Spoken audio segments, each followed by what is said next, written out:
find in my bag. There's something on my bag.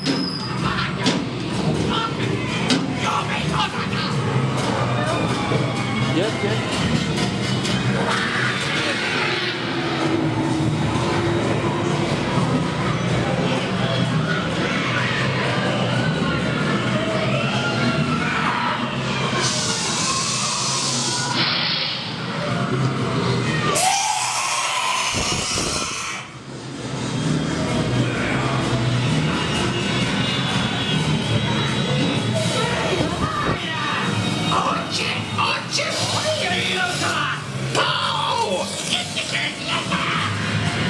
Steak finish?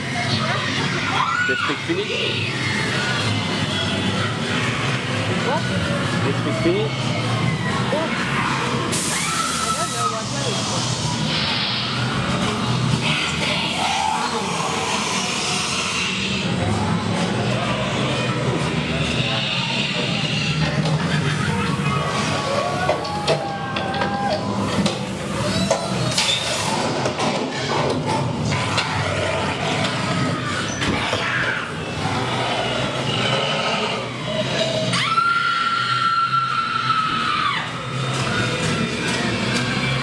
It's really not scary.